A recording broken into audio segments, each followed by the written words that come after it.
میٹھا میٹھا پیارا پیارا میرے محمد کا نام۔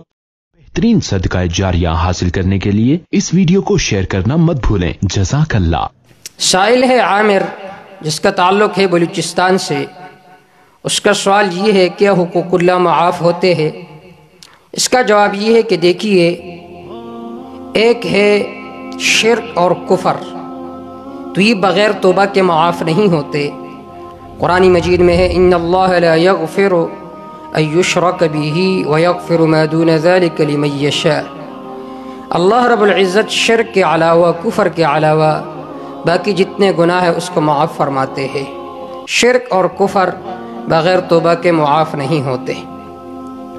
اس کے بعد دو قسم کے گناہ ہیں، ایک ہے کبائر اور دوسرے نمبر پر ہے صغائر۔ تو جو صغائر ہے وہ نیک اعمال کی وجہ سے معاف ہو جاتی ہے، اگرچہ کوئی توبہ بھی نہ کرے۔ قرآن مجید میں ہے ان الحسنات یذہبن السیئات، نیک اعمال کی وجہ سے گناہ خود بخود مٹ جاتے ہیں۔ تو یہاں پر السیئات سے مراد صغائر مراد ہے۔ دوسری قسم ہے کبائر۔ پھر کبائر دو قسم پر ہے، حقوق اللہ، حقوق العباد۔ کبائر کے بارے میں اصل اور قانون یہ ہے کہ بغیر توبہ کے معاف نہیں ہوتے، چاہے حقوق اللہ ہو یا حقوق العباد ہو۔ اگر کوئی توبہ کرے تو معاف ہو جاتے ہیں۔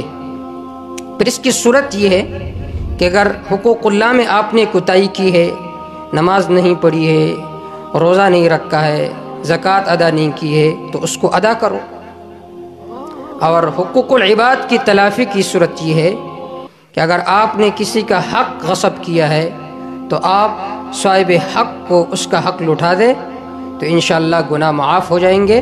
واللہ تعالی اعلم بالصواب۔